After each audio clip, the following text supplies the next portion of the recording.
बिस्मिल्लाहिर्रहमानिर्रहीम।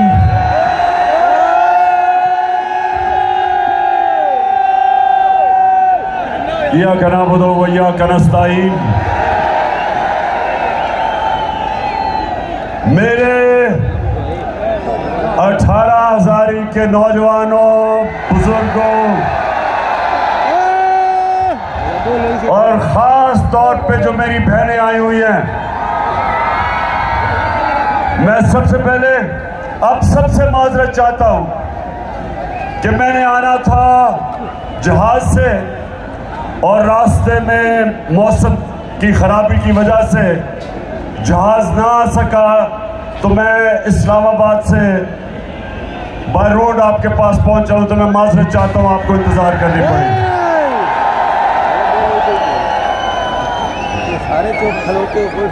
तो मैं मेरे नौजवानों और बुजुर्गों और बच्चों और बहनों, आपको पता है मैं आपके पास क्यों आया हूं? क्योंकि हमारा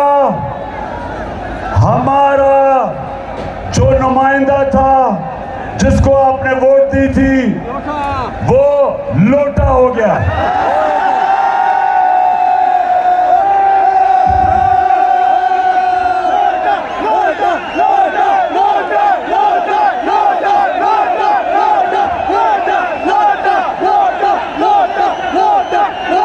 माशाअल्लाह, मेरे सारे नौजवान बल्कि बच्चे भी जानते हैं कि लोटा क्या होता है। लोटा सिर्फ वो नहीं होता जो गुस्ल खाने में इस्तेमाल किया जाता है। लोटा वो होता है जो अपने ज़मीर का सौदा करता है, अपना ज़मीर बेचता है। और हम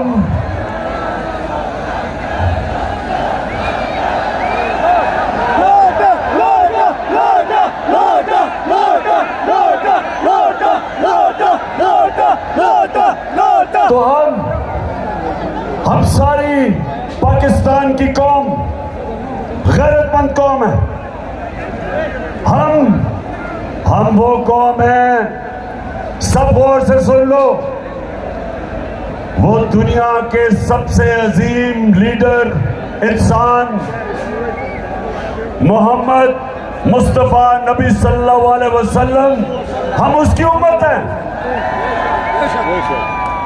ये मुल्क बना था एक बहुत बड़े अल्लाह के सामने, हमने वादा किया था, और वही हमारा कलमा है कि पाकिस्तान का मतलब क्या, और उसके साथ एक तो इस मुल्क का मतलब यानी इसका मतलब कि ला इलाहा इल्लल्लाह, कि अल्लाह, हम कभी किसी के सामने झुकते नहीं और अपने ज़मीर का सौदा नहीं करते, क्योंकि अल्लाह अल हक है। मुसलमान के ज़मीर की कोई कीमत नहीं होती, क्योंकि हम सच और हक पे खड़े होते हैं। और दूसरी चीज कि मेरा तेरा रिश्ता क्या, और इसका मतलब ये कि खैबर से लेके कोयटा से लेके ग्वादर से लेके कराची से लेके सारे पाकिस्तान के अंदर हमारा आपस में रिश्ता ला इलाहा इल्लल्लाह है। हम सब अल्लाह को मानते हैं और किसी और को खुदा नहीं मानते।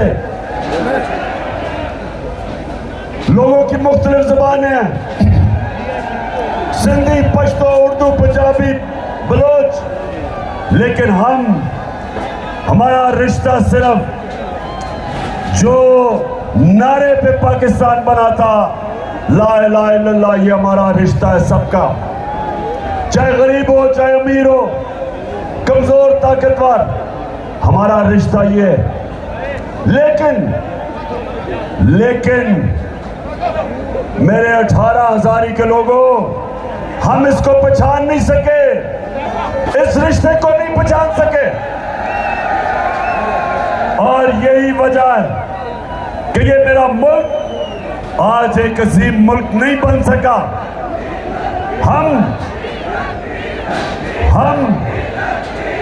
हम वो लोग हैं जिनका नजरियाती लीडर इल्लामा इकबाल था और हमारा लीडर कायद आज़म मोहम्मद अली जिन्ना था। बड़े इंसान थे, बड़े अल्लाह के वो लोग थे जो सच्चे, सादिक और अमीन, असूल पे चलने वाले। और इल्लामा इकबाल की ख्वाब थी कि जब हमारा मुल्क, मेरे नबी सल्लल्लाहु अलैहि वसल्लम ने जो मदीना की रियासत के असूल बनाए, जब हम उन पे खड़े होंगे, अदल और इंसाफ, इंसानियत और खुददारी, तब ये कौम एक अजीम कौम बनेगी। लेकिन हम नहीं बने क्योंकि हम उन उसूलों पे नहीं चले। ये जो लोटे, ये लोटे क्या, ये वो लोग हैं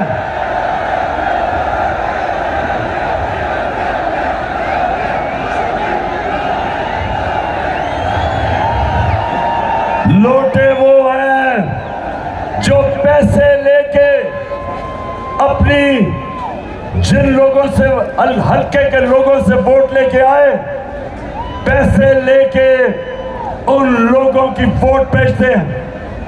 ये वो लोग हैं जो पाकिस्तान के आइन के खिलाफ जाते हैं।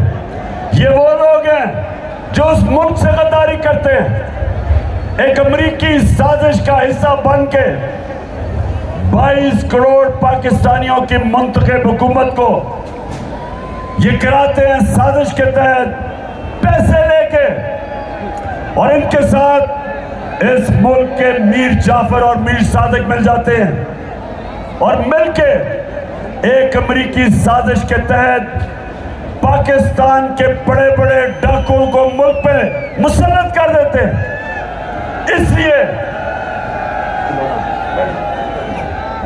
इसलिए सुनो, मेरे नौजवानों, गौर से सुनो।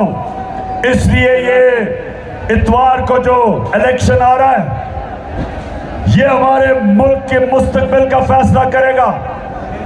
मैं आज सबकी ड्यूटी लगा रहा हूं कि आप सब ने पूरा जोर लगाना है। आपने घर घर जाके लोगों को निकालना है। मेरी बहनों, आपने भी घर घर जाके लोगों को निकालना है, क्योंकि हमने ये इलेक्शन इसलिए जीता है, इस मुल्क के मुस्तकबिल के लिए, अपने नौजवानों के लिए, बच्चों के मुस्तकबिल के लिए। इन चोरों से इस मुल्क को बचाना है, अमेरिकियों के गुलामों से इस मुल्क को बचाना है। बताओ मुझे, आप सब इसमें पूरी तरह शिरकत करोगे? इंशाअल्लाह।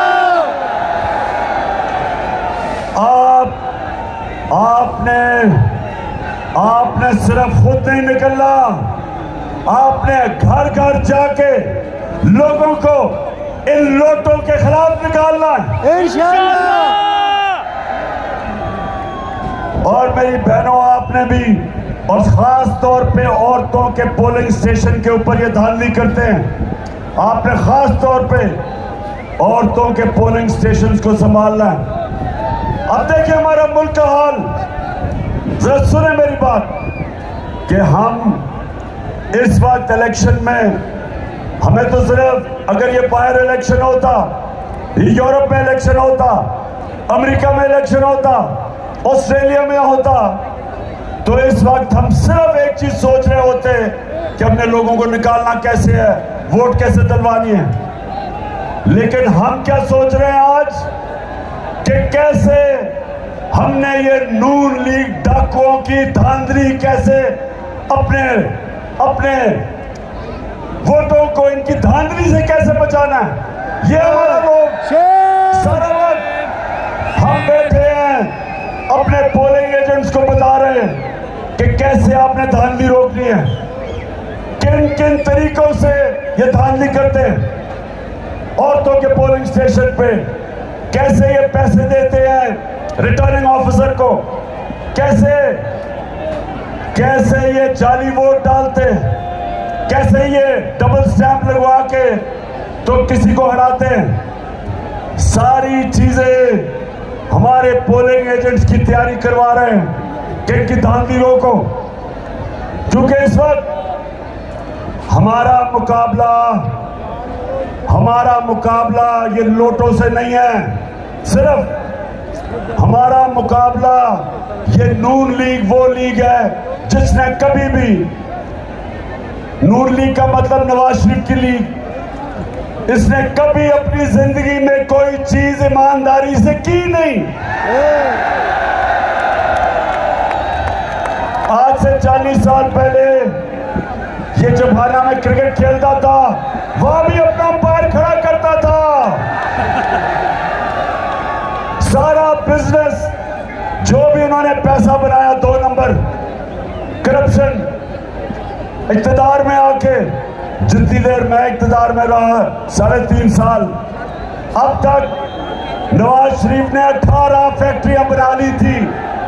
सरकारी बैंकों से पैसे लिए, फैक्ट्रियां बनाई, पैसे वापस नहीं किए और अपने इक़्तिदार में आके सब कुछ माफ करवा लिया। ये इनकी बिजनेस थी।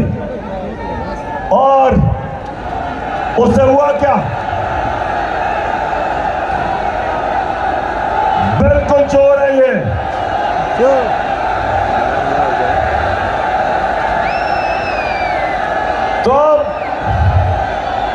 तो ये हमारा मुकाबला शरीफ खानदान और इनके दरबारियों से, लोटों से, इलेक्शन कमीशन से जो इनके साथ मिला हुआ है। ये खुफिया जाके सिकंदर जो चीफ इलेक्शन कमिश्नर है, ये जाके मरियम और वो हमजा कुकड़ी को मिलता है।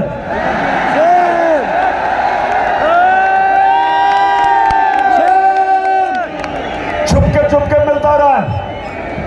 और उसके अलावा एक मिस्टर एक्स बैठा हुआ है लाहौर में, और एक उसने मिस्टर वाई को भिजवाया हुआ मुल्तान में। ये भी तैयारी कर रहे हैं। इनको हुक्म मिला है कि हर तरह तुमने इन चोरों को इलेक्शन जिताना है। और दूसरी तरफ सारी कौम खड़ी है हमारे साथ। नौजवानों, हमने मिलके इनको ऐसे इलेक्शन हराना है जिस तरह एक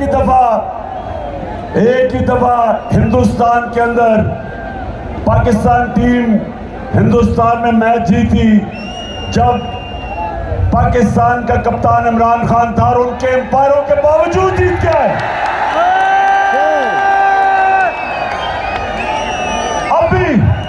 ये अंपायरों के बावजूद हमने मैच जीतना है। हाथ खड़ा करो, जीतना हमने इंशाल्लाह हमने इनको ऐसा फेंटा लगाना है, याद रखेंगे। और नौजवानों, आपने खास तौर पे वोट डालनी है। 64% पाकिस्तान में नौजवान हैं। अगर हमारा नौजवान निकलाया तो ये जो मर्जी कर ले, जितनी मर्जी धांधली करें, इंशाल्लाह हम इनको इतवार को जब रिजल्ट आएगा तो मैं आपके पास आऊंगा इंशाल्लाह जश्न मनाने के लिए।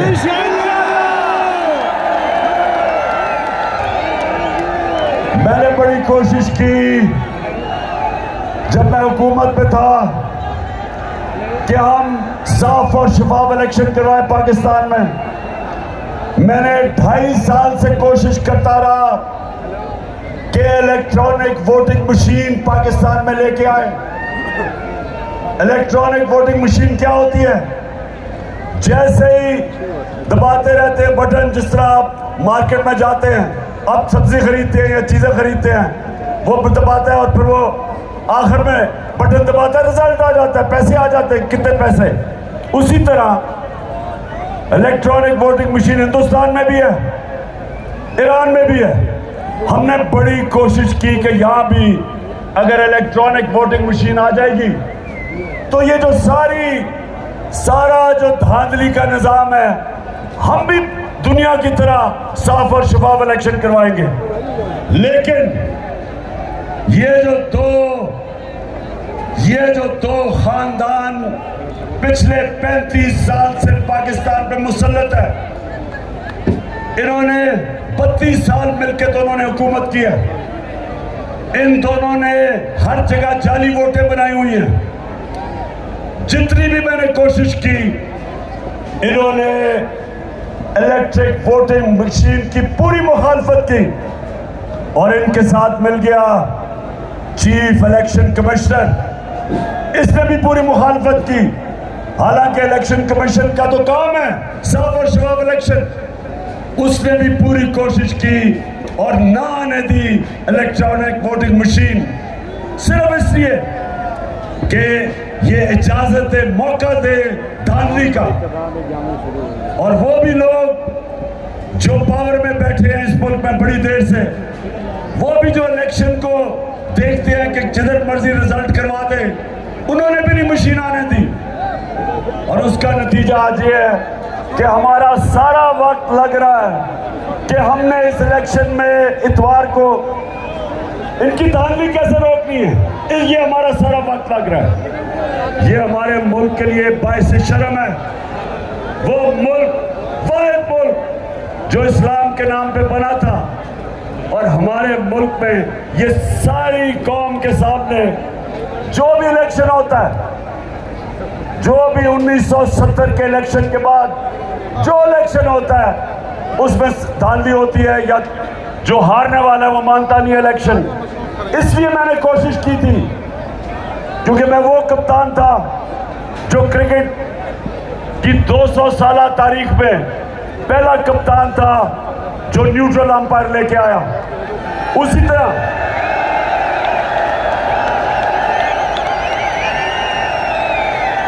और यही मेरी कोशिश थी कि मैं वो प्राइम मिनिस्टर बनूंगा जो पाकिस्तान में साफ और शफाफ इलेक्शन करवाएगा। लेकिन इन दोनों पार्टीज ने उसकी मुखालफत की और इनके साथ मिल गया इलेक्शन कमिश्नर। ये है हमारी बदकिस्मती। ईमानदारी से नहीं आपको चलने देते,